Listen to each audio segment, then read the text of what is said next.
Hello everyone, good morning. I am Krishnanand Pandey. Welcome you all once again. Today we are going to learn sentence part 5. Sentence part 5 में आज हम लोग बहुत important चीज पढ़ने जा रहे हैं क्योंकि ये बोर्ड एग्जाम में बहुत ही इंपॉर्टेंट चीज आज हम लोग सीखने जा रहे हैं। इसलिए आपको इसको बहुत ही ध्यान से समझना भी होगा, ध्यान भी देना होगा। सो हम लोग बोर्ड पर आते हैं। आज हम लोग सेंटेंस पार्ट 5 पढ़ रहे हैं। सेंटेंस पार्ट 5 में हम लोग आज जानेंगे कि सेंटेंस पार्ट 5 के क्या विशेषता है। What is the quality of sentence part 5। तो इसमें बताया है कि according to sentence according to structure, बनावट के अनुसार। स्ट्रक्चर माने बनावट, अकॉर्डिंग टू माने के अनुसार, बनावट के अनुसार सेंटेंस 3 प्रकार के होते हैं। बनावट के अनुसार सेंटेंस कितने प्रकार के हुए? 3 प्रकार के। पहला सिंपल सेंटेंस, दूसरा कंपाउंड सेंटेंस और तीसरा कॉम्प्लेक्स सेंटेंस। सिंपल सेंटेंस माने साधारण वाक्य, सामान्य वाक्य, इसको सामान्य वाक्य या साधारण वाक्य कहते हैं। इसको हम लोग सामान्य को सरल वाक्य भी हम लोग कह सकते हैं। इसके बाद कंपाउंड माने संयुक्त वाक्य और कॉम्प्लेक्स मतलब मिश्रित वाक्य। कॉम्प्लेक्स माने मिश्रित वाक्य। तो इसको आप लोग समझ गए कि सिंपल सेंटेंस मतलब सामान्य वाक्य। सामान्य को हम लोग सरल भी कहते हैं। सिंपल माने सामान्य, साधारण, सरल। और कंपाउंड का मतलब होता है संयुक्त वाक्य जो जुड़ा होता है। संयुक्त मतलब जुड़ा हुआ। और कॉम्प्लेक्स का मतलब होता है मिश्रित वाक्य, जो मिला जुला वाक्य होता है। उसी को इंग्लिश में हम लोग कॉम्प्लेक्स सेंटेंस, हिंदी में मिश्रित वाक्य कहते हैं। तो हम लोग बारी बारी से इन सेंटेंस को एक्सप्लेन करेंगे, समझेंगे। तो देखेंगे कि सिंपल सेंटेंस, सरल वाक्य कैसे होगा। इसको हम लोग थोड़ा सा डिफाइन करते हैं कि द सेंटेंस, वाक्य which has only subject, which has only one subject। कहता कि सिंपल सेंटेंस हम उसी सेंटेंस को कहते हैं जिसमें only one subject, जिसमें केवल एक सब्जेक्ट हो। सब्जेक्ट माने कर्ता। मैंने पहले ही आप लोगों को कई बार हिंट करके बताया है कि सब्जेक्ट माने कर्ता होता है एंड अ फाइनाइट वर्ब। तो कर्ता तो समझ में आ गया कि वन सब्जेक्ट माने एक कर्ता होगा। फाइनाइट वर्ब माने एक ही क्रिया होगी। तो उसे हम लोग सिंपल सेंटेंस कहेंगे। एकदम क्लियर है कि the sentence which has only one subject, कहता है वह वाक्य जिसमें केवल एक कर्ता हो, सब्जेक्ट हो, एंड अ फाइनाइट वर्ब और एक क्रिया हो, उसी को हम लोग सिंपल सेंटेंस कहते हैं। अब देखिए एग्जांपल नंबर 1 में है कि ही इज अ सिंगर। तो देखिए इसमें एक ही सब्जेक्ट है। मैंने पहले ही पिछले वीडियो मैंने बताया था कि जिस अंग्रेजी वाक्य में पहला वर्ड जो होगा वो सब्जेक्ट होगा। सब्जेक्ट का मतलब कर्ता होता है। तो कर्ता अलग अलग हो सकता है, सब्जेक्ट अलग अलग हो सकते हैं वाक्य के अनुसार। यहाँ I, we, you, they, he, she, it, name, the boy, the girl, the teacher, कुछ भी सब्जेक्ट हो सकते हैं। तो ये अंग्रेजी वाक्य का पहला वर्ड सब्जेक्ट हुआ। इसके साथ लगने वाला जो वर्ब है यह भी हेल्पिंग वर्ब होता है। अब क्योंकि सेंटेंस पार्ट 5 में हम लोग सिंपल, कंपाउंड, कॉम्प्लेक्स पढ़ रहे हैं और सिंपल माने सरल वाक्य में पढ़ रहे हैं कि जिसमें केवल एक कर्ता होगा और एक फाइनाइट वर्ब होगा, तो उसी को हम लोग सिंपल सेंटेंस कहते हैं। तो इसके एग्जांपल में हम लोग देख सकते हैं सिंपल सेंटेंस के कि इस सेंटेंस में एक ही कर्ता है और एक ही वर्ब है। तो एक सब्जेक्ट है तो सब्जेक्ट तो हो गया, एक वर्ब हुआ तो समझेंगे कि हम लोग ये फाइनाइट वर्ब है। सो हम लोग इस वाक्य को सिंपल सेंटेंस कह सकते हैं। He is a singer, he is a dancer, he is a farmer. तो इस प्रकार ये सिंपल सेंटेंस हुए। दूसरा एग्जांपल देख लीजिए। दूसरे एग्जांपल में है कि सी रीड्स अ बुक। तो इसमें पहले वाले में सब्जेक्ट ही था, दूसरे वाले में सब्जेक्ट क्या है? सी है। और इसमें वर्ब क्या है, रीड्स है। यहाँ वाज वेयर भी हो सकता था, हैज हैव भी हो सकता था, हेल्पिंग वर्ब माने एक वाक्य में एक कर्ता हो, वन सब्जेक्ट माने एक कर्ता हो, फाइनाइट वर्ब एक ही क्रिया हो, तो उसे हम लोग सिंपल सेंटेंस कहते हैं। तो पहले वाले में देखे कि ही सब्जेक्ट है, इज एक ही क्रिया है, तो इस प्रकार ये सेंटेंस क्या हो गया, सिंपल सेंटेंस। इसमें हम लोग देख रहे हैं कि सब्जेक्ट सी है और इसमें रीड्स है, एक ही क्रिया है, और बुक तो ऑब्जेक्ट हो जाता है, नाउन हो जाता है, इसलिए इसको हम लोग वर्ब नहीं कर सकते। इसलिए सी सब्जेक्ट हो गया और रीड्स वर्ब हो गया, फाइनाइट वर्ब हो गया, इसलिए हम इस सेंटेंस को सिंपल सेंटेंस कह सकते हैं। ऐसे भी देखने में लग रहा है कि वेरी वेरी सिंपल सेंटेंस, बहुत ही साधारण सेंटेंस है, सरल वाक्य है। तो आप लोग को समझ में आ गया होगा कि जिस अंग्रेजी वाक्य में एक ही सब्जेक्ट हो और एक ही वर्ब हो, एक ही सब्जेक्ट हो एक ही वर्ब हो, उस वर्ब को चाहे उस सेंटेंस को हम लोग सिंपल सेंटेंस कहते हैं। क्लियर हुआ? एक सब्जेक्ट और एक वर्ब हो, एक सब्जेक्ट और एक वर्ब हो, इसका मतलब वो सिंपल सेंटेंस होता है। क्लियर? दूसरा हम लोग का है कंपाउंड सेंटेंस। कंपाउंड माने संयुक्त होता है, संयुक्त मतलब जो दो वाक्यों से जुड़ा हो, संयुक्त मतलब जुड़ा हुआ दो। अब इसमें कह रहा है, इसको थोड़ा सा हम इंग्लिश में डिफाइन कर लेते हैं कि a sentence which is made of two, कहता है कि अ सेंटेंस एक वाक्य विच इज मेड जो बना हो टू और मोर प्रिंसिपल क्लॉज, कहता है टू मतलब दो, टू मतलब दो सेंटेंस से बना हो, या मोर प्रिंसिपल क्लॉज या दो से अधिक सेंटेंस से बना हो। ठीक है, तो उसको हम लोग क्या कहते हैं, कंपाउंड सेंटेंस कहते हैं। क्या कहते हैं? Compound sentence. उसी सेंटेंस को कंपाउंड सेंटेंस कहेंगे जो संयुक्त हो, जो जुड़ा हुआ हो, जो डबल सेंटेंस हो। अभी इसमें देखिए डबल सेंटेंस है कि नहीं। राम वाज रीडिंग एक सेंटेंस हुआ, और सीता वाज राइटिंग दूसरा सेंटेंस हुआ। तो राम वाज रीडिंग और सीता वाज राइटिंग, ये दोनों सेंटेंस किससे जुड़े हुए हैं?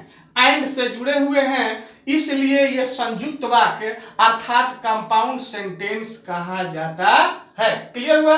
कंपाउंड सेंटेंस किसे कहते हैं? जो सेंटेंस अलग अलग अर्थ वाले जुड़े हों, दो अलग अलग अर्थ वाले सेंटेंस जुड़े हों। तो राम वाज रीडिंग, राम पढ़ रहा था, and Sita was writing, Sita लिख रही थी, तो दोनों दो अलग अलग अर्थ वाले सेंटेंस हुए, और दोनों जुड़ा किससे है? एंड से, इसलिए इसे हम कंपाउंड सेंटेंस कहते हैं। दूसरा एग्जांपल देखिए, पहला तो हो गया, दूसरा एग्जांपल है कि द सन रोज, सूर्य निकला, द सन रोज सूर्य निकला, and we could see everything, और हम लोग सब कुछ देख सके। तो द सन रोज एक अलग सेंटेंस हुआ, सूरज निकला, एंड से जुड़ा हुआ है कौन? तो वी कुड सी एवरीथिंग, हम लोगों ने सब कुछ देख सका। तो बताइए ये दोनों सेंटेंस किससे जुड़ा हुआ है? एंड से। इस प्रकार ये संयुक्त वाक्य है, जुड़ा हुआ वाक्य है, इसीलिए हम लोग इसे कंपाउंड सेंटेंस अर्थात संयुक्त वाक्य कहते हैं। इसके नोट बहुत इंपॉर्टेंट है, नोट पर ध्यान देंगे कि जिस सेंटेंस में एंड लग जाए, बट लग जाए, इल्स लग जाए, देयरफॉर लग जाए, वेयरएवर लग जाए, स्टिल लग जाए, येट लग जाए, आइदर और लग जाए, नाइदर नॉर लग जाए, तो यह कंपाउंड सेंटेंस होता है। इसको हम इरेज करते हैं। तो अभी हम लोग पढ़े थे कि सिंपल सेंटेंस क्या है, कंपाउंड सेंटेंस क्या है, दोनों को मैंने आप लोग को एक्सप्लेन किया कि सिंपल माने सामान्य या सरल वाक्य होता है, और कंपाउंड माने संयुक्त वाक्य होता है, संयुक्त वाक्य जो जुड़ा होता है कंपाउंड सेंटेंस। और लास्ट अभी हम लोग एक्सप्लेन करेंगे कॉम्प्लेक्स सेंटेंस। कॉम्प्लेक्स सेंटेंस माने मिश्रित वाक्य होता है। तो इस कॉम्प्लेक्स सेंटेंस को कैसे एक्सप्लेन करेंगे, तो थोड़ा सा हम लोग डिफाइन करते हैं कि अ कॉम्प्लेक्स सेंटेंस कहता है कि मिश्रित वाक्य is one which consist of one principal clause, कहता है कि जिसमें एक प्रिंसिपल क्लॉज हो, एंड वन और मोर सबऑर्डिनेट क्लॉज, और एंड माने और एक या उससे अधिक, एक या एक से अधिक अगर सबऑर्डिनेट क्लॉज हो तो हम लोग समझेंगे कि वह प्रिंसिपल क्लॉज है। एक बार फिर से प्रिंसिपल क्लॉज को, प्रिंसिपल सेंटेंस को, कॉम्प्लेक्स सेंटेंस को कैसे समझेंगे? तो प्रिंसिपल से, सबऑर्डिनेट से।